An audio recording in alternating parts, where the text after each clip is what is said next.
Agora é polêmica, gente. Candidatos que fizeram as provas do CNU, o Concurso Nacional Unificado, estão revoltados com uma decisão da Justiça Federal que manda a banca examinadora corrigir mais de 32 mil provas de candidatos que haviam sido eliminados. O que aconteceu? Eu vou mostrar aqui no nosso telão para você o cartão de resposta, o gabarito, porque está tudo relacionado a ele.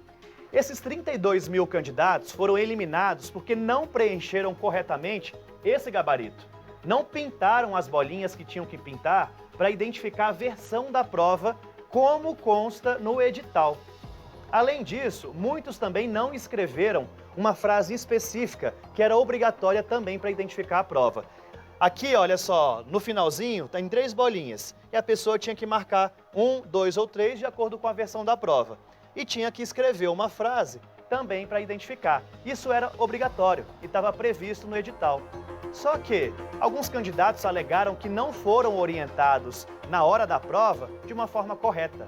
Num primeiro momento, eles nem tiveram as provas corrigidas, porque foram eliminados. Agora, o jogo virou, tá? Tá sabendo dessa história? Manda mensagem para mim. Você ficou revoltado? O que você achou dessa decisão da Justiça? Ou vai que você é a pessoa que não preencheu corretamente e agora volta a concorrer ao cargo público, hein? Me manda sua mensagem, que esse é o nosso assunto de hoje. Inclusive, eu vou conversar com um especialista. Será que o Concurso Nacional Unificado corre o risco de ser extinto? De nem divulgar resultado nenhum?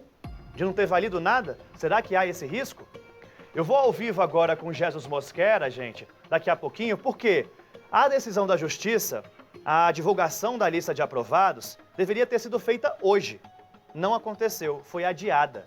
O Ministério da Gestão acaba de anunciar a nova data, tá? É uma coletiva nesse momento em que o Ministério da Gestão está detalhando o cronograma e informa também que fez um acordo com a Justiça Federal para justamente reintegrar essas 32 mil pessoas e definir novos prazos para corrigir a prova deles e também fazer uma nova análise de títulos, porque muitas pessoas também tiveram problemas na apresentação de títulos de doutorado, de mestrado que não foram aceitas, tá? Então, ó, eu separei aqui para vocês algumas datas do novo cronograma e já está aqui no telão para você ver. O resultado das provas objetivas para esses candidatos que tinham sido eliminados e agora foram incluídos é no dia 25 agora, tá? 25 de novembro. O envio de títulos passa a ser no dia 4 e 5 de dezembro, tá aí na sua tela. E a previsão de divulgação do resultado final, gente, 11 de fevereiro do ano que vem. O resultado que deveria sair hoje fica então para fevereiro do ano que vem. Sobre essa polêmica, eu vou conversar agora com o Eduardo Cambuí, ele é especialista em aprendizagem e gestão. Eduardo, bem-vindo ao SBT Brasília. Uma decisão da Justiça a gente sabe que se cumpre, né? Cadê o Eduardo? Obrigado. Decisão a gente cumpre, mas dá para recorrer, dá para questionar. Mas como que você avalia esses 32 mil candidatos ganharem o direito de terem as provas corrigidas e voltarem à disputa? Boa tarde. Tudo bem? Boa tarde. É um prazer falar sobre esse assunto polêmico, né? Desde agosto, mais ou menos, depois da realização da prova, isso já foi objeto de discussão, exatamente porque muitos candidatos saíam dos seus locais de prova e lembravam de preencher depois aquela bendita bolinha. Acontece que quando a gente vai fazer análise do edital frente à capa da prova, como você bem disse aí, há uma divergência de informações. E baseado nisso, inclusive a ministra, no dia de divulgação, ela até comentou que poderia aceitar essas condições.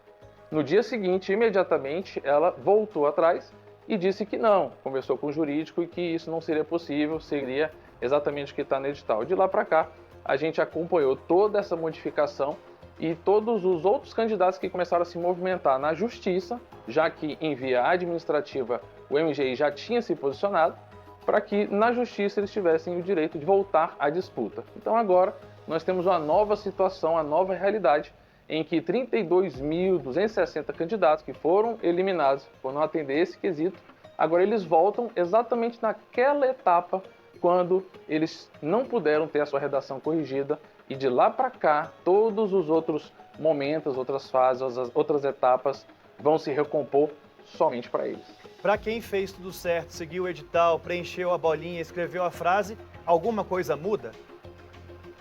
Nada muda, só muda que agora ele vai ter muito mais ansiedade do que já estava. Verdade. Porque o resultado que sairia hoje, né, vai sair só no dia 25 de fevereiro, então acaba que o candidato vai ter uma ansiedade para aguardar um pouco mais. Mas em termos de posicionamento, de correção, de títulos, continua da mesma forma. Não mancha a imagem desse concurso que foi revolucionário, apelidado de Enem dos concursos? Pega mal? É uma situação bem ruim, porque não é o primeiro erro, né? O primeiro equívoco. De lá para cá a gente teve alguns equívocos, desde divulgação e alteração de edital em cima da hora, quando a inscrição já havia acabado, alteraram condições para ingresso, por exemplo, no bloco 8, para quem se candidataria para o IBGE, colocando requisito de títulos que não tinha. Altera também a classificação das pessoas que tinham reserva de vaga. Esse é um ato falho que também vai ser corrigido agora com essa decisão, além de não respeitar algumas legislações de carreira, como o da TPS, que exigia, por exemplo, títulos, e isso não foi colocado no bloco 5 ou no bloco 4. Então isso também vai ser corrigido. Essas três, inclusive, são objetos da decisão e são as justificativas para fazer essa alteração agora.